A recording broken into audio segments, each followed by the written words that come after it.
Gunfire echoed down Front Street, and the smell of gunpowder hung thick in the Kansas air. In a town already notorious for lawlessness, the Long Branch Saloon became the backdrop for one of Dodge City's most unforgettable showdowns.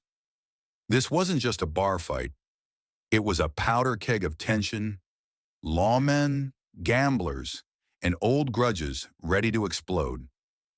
Want to know what really happened that day? Who drew first, and who didn't walk away? Stick around as we dive into the real story behind the Long Branch Saloon Shootout, a tale packed with drama, danger, and the kind of Wild West justice that helped shape frontier legend. In the spring of 1879, Dodge City, Kansas was still living up to its rough reputation. Though some efforts had been made to bring order to the streets, the town remained a volatile mix of cattlemen, gamblers, drifters, and lawmen, a place where tempers ran high and conflicts often played out in public. One such incident took place at the famed Long Branch Saloon, a bustling establishment known for its card games, flowing whiskey, and frequent brushes with trouble. This particular conflict would later be remembered as the Long Branch Saloon Shootout, or more specifically, the Richardson-Loving gunfight. At the heart of the story were two very different men. Levi Richardson, a buffalo hunter with a quiet but intense demeanor, and Frank Loving, a confident young gambler known for his charm and skill at the card table.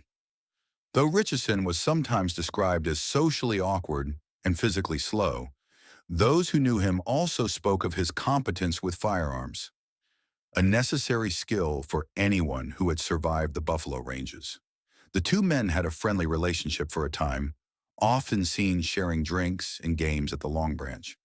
But as with many relationships in frontier towns, the camaraderie didn't last. At some point, Levi Richardson is believed to have developed a fondness, possibly romantic, for Maddie Loving, Frank's wife. Whether his feelings were reciprocated or merely imagined remains unclear, but the situation introduced a strain that neither man could ignore. Tensions began to rise, and arguments between the two became more frequent and public. By March of 1879, the unease between them reached a boiling point. The men exchanged words on Front Street, and the disagreement quickly became physical. Richardson struck Loving during the altercation, a move that might have provoked retaliation under different circumstances.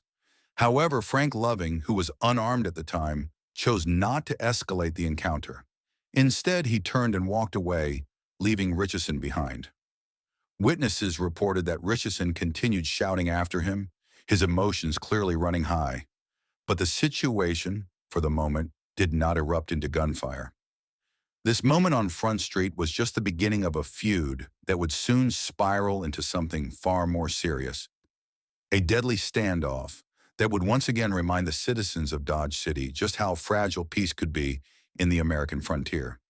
On the evening of April 5th, 1879, a few weeks after the confrontation on Front Street, Levi Richardson walked into the Long Branch Saloon with a clear sense of purpose. The Long Branch, a well-known gathering spot in Dodge City, had become the social hub for gamblers, drifters, and cowhands passing through. Frank Loving, a regular fixture there, was often seen at the poker tables. Richardson, expecting to find him, stepped through the swinging doors ready to confront lingering tensions from their earlier encounter. To his surprise, Loving wasn't there. Rather than leave, Richardson chose to stay. He approached the bar in order to drink, then took a seat near the pot-bellied stove at the front of the saloon. The stove was a popular spot during the colder months, and that night it offered both warmth and a place to wait. As the hours passed, patrons came and went, immersed in games and conversation. Richardson remained watchful. Around 9 p.m., he seemed to give up on the idea that Loving would appear and move toward the door, perhaps intending to call it a night. But just then, Frank Loving stepped into the saloon. Without much fanfare, Loving walked over to a long table and took a seat. Richardson, rather than leaving, turned around and quietly joined him. The atmosphere inside the saloon shifted slightly, not with alarm, but with the awareness that something unresolved was taking shape. The two men exchanged quiet words.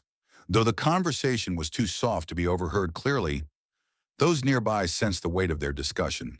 According to witnesses, the tone grew more pointed. At one moment, Richardson made a sharp remark, accusing Loving of lacking the courage to settle their disagreement. Loving, not one to back down from a challenge, reportedly replied with a measured but firm invitation to test that assumption. In what followed, the saloon's calm was shattered. Both men reacted quickly, and within seconds the room was thick with gun smoke and confusion. The sounds of gunfire carried down the block, reaching the ears of Charlie Bassett, the town marshal, who had been nearby at Beatty and Kelly's saloon. Recognizing the disturbance for what it was, Bassett rushed toward the Long Branch to intervene. The confrontation between Richardson and Loving had escalated not in the streets, but in one of Dodge City's most famous saloons, a reminder of how personal tensions in the Old West could quickly spill into public life, even in places where men gathered to drink and play cards under the dim glow of lantern light. When the smoke cleared inside the Long Branch Saloon, both Levi Richardson and Frank Loving were still standing. But the outcome of their confrontation had already been decided. Richardson had discharged his revolver 5 times, and Loving's Remington number 44 was completely spent. The tension in the saloon finally gave way to action as a lawman stepped in to prevent further harm. Deputy Sheriff Duffy quickly moved to take control of the situation. He secured Richardson by guiding him into a chair and removing his weapon.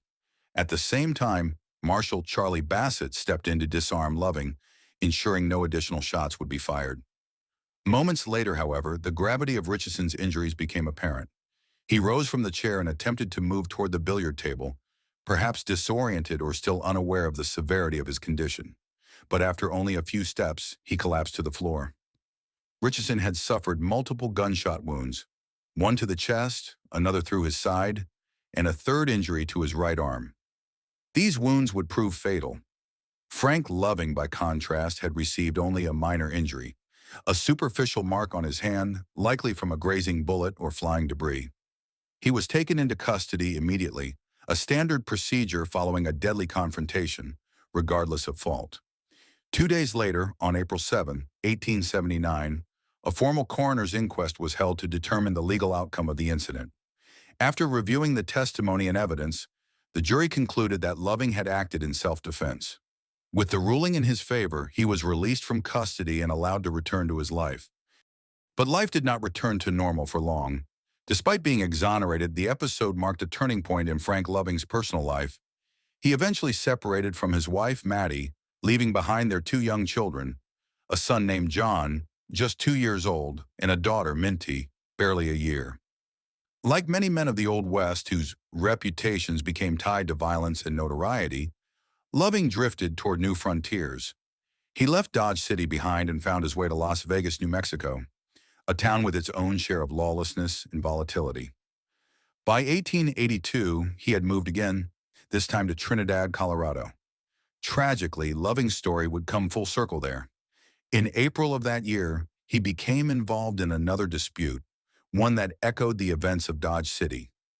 On April 16, 1882, Frank Loving lost his life in a shootout in Trinidad, mirroring the fate of Levi Richardson just 3 years earlier.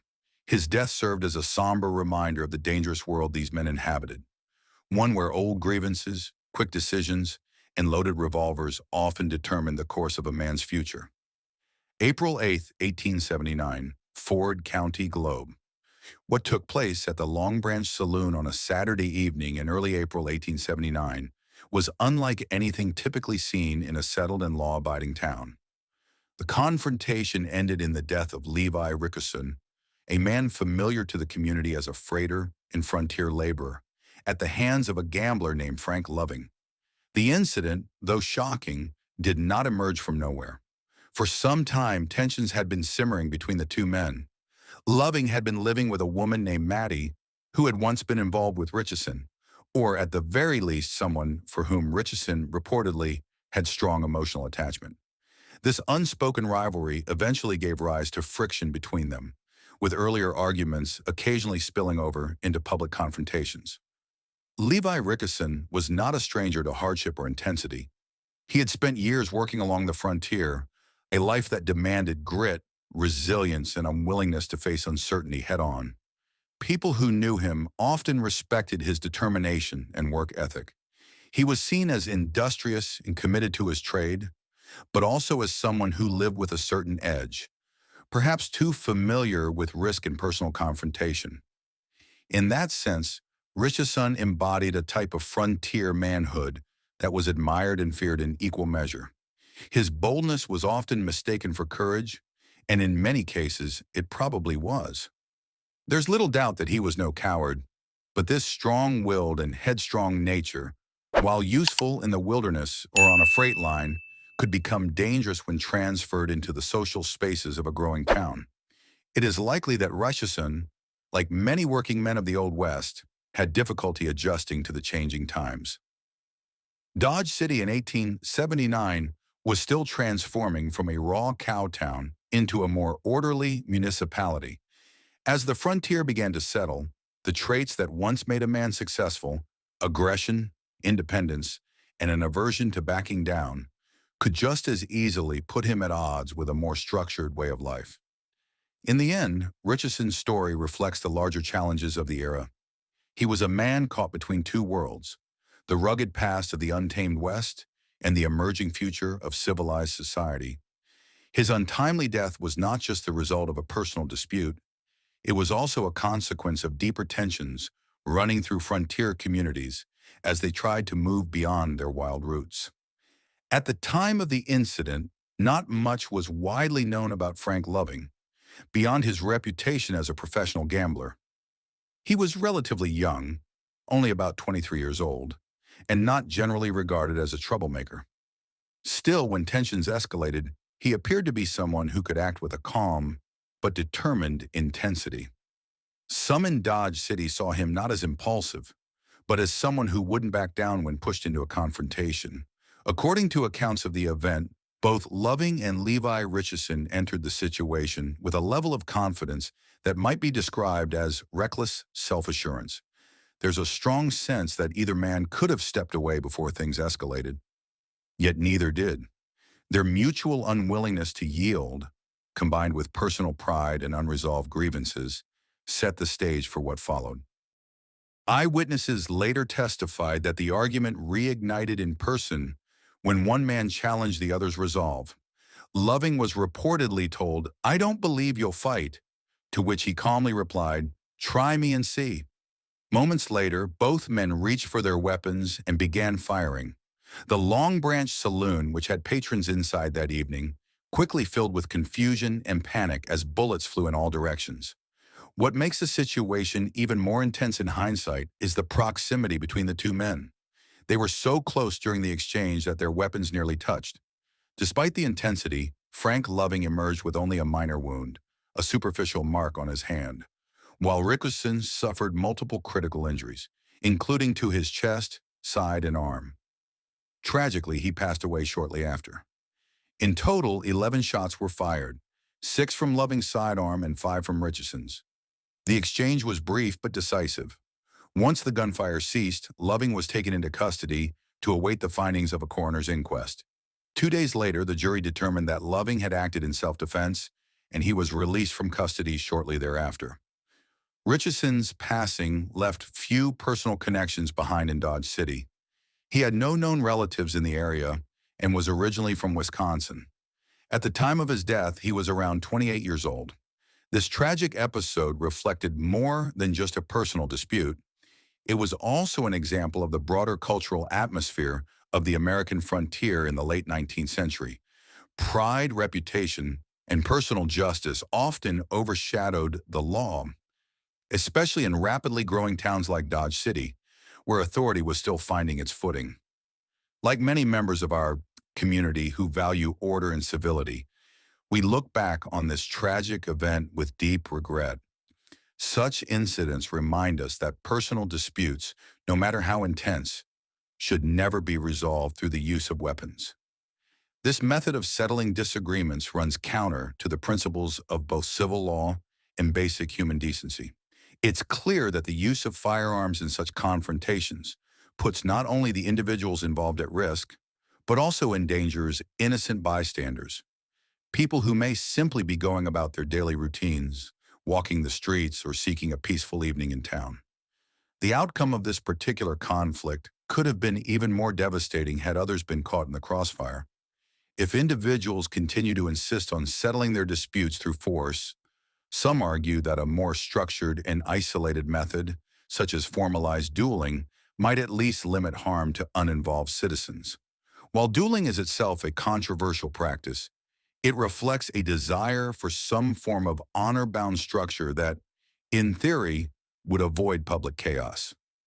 As for law enforcement, it's difficult to assign direct blame for what happened. The officers could not have predicted the exact timing of this particular clash. However, this incident does underscore the importance of consistently enforcing laws that prohibit the carrying of concealed weapons. Neither of the individuals involved in this incident had legal grounds to be armed in the first place. In frontier towns like Dodge City, it was common for men, especially those involved in gambling or other high-stakes professions, to carry firearms as part of their public image. Among gamblers, there existed a reputation culture in which backing down was seen as weakness. Maintaining a fearless persona was often seen as a form of professional survival, but it came at a high social cost. Ultimately, the presence of weapons in such environments created a volatile mix of pride, tension, and accessibility to immediate force. It's a combination that continues to challenge growing towns struggling to transition from rough frontier outposts into peaceful, law-abiding communities. Preventing such outcomes in the future depends not only on stronger enforcement of local laws, but also on a collective commitment to resolving disputes through reason, not reputation. April 1879. Witness statement by Adam Jackson, bartender, regarding the Long Branch Saloon gunfight.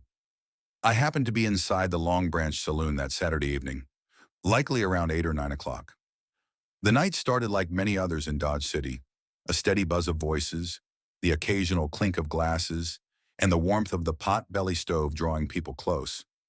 I recognized Levi Richardson. He had been in the saloon for a while, standing quietly near the stove, perhaps waiting or just taking in the scene. At one point, he made his way toward the door as though he were about to leave. But just then, Frank Loving stepped in. The timing was striking. Upon seeing Loving enter, Richardson turned around and followed him back inside. Loving took a seat near the hazard table, one of the long tables used for billiards and gambling. Richardson followed and sat nearby, close enough to suggest he intended to speak with him directly. What followed was brief but intense. Loving rose to his feet and said something to Richardson. I couldn't make out every word, but it seemed like he was confronting him about something Richardson may have said previously, perhaps when Loving wasn't around. There was a tone of challenge in his voice. He seemed to demand that if Richardson had anything to say, he should do so face to face, like a man of principle. Richardson, still seated on the table, rose in response. He spoke back to Loving, and while the full exchange wasn't clearly audible, it was evident tensions had quickly reached a boiling point. Loving responded again, telling Richardson to try me and see, an expression that in the culture of the frontier often served as a final warning before things escalated. What happened next unfolded in an instant. Richardson made the first move to reach for a weapon, and Loving responded by doing the same. Several shots rang out in rapid succession, 3, maybe 4. The saloon, though familiar with danger, was still shaken by the abrupt eruption.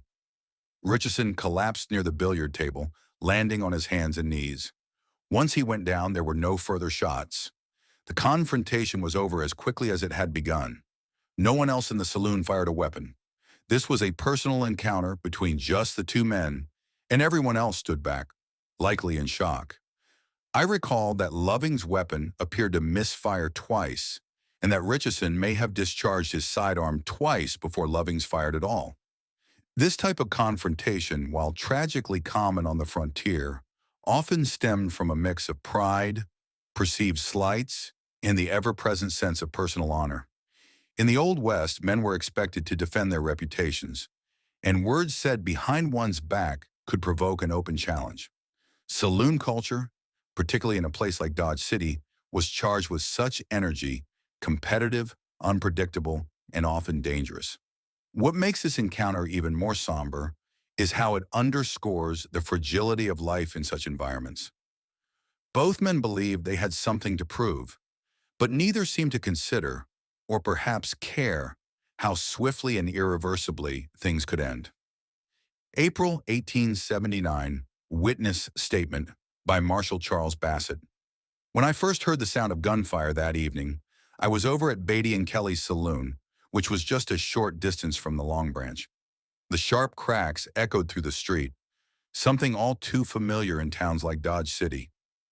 I immediately ran toward the Long Branch, arriving just as the final moments of the incident were unfolding.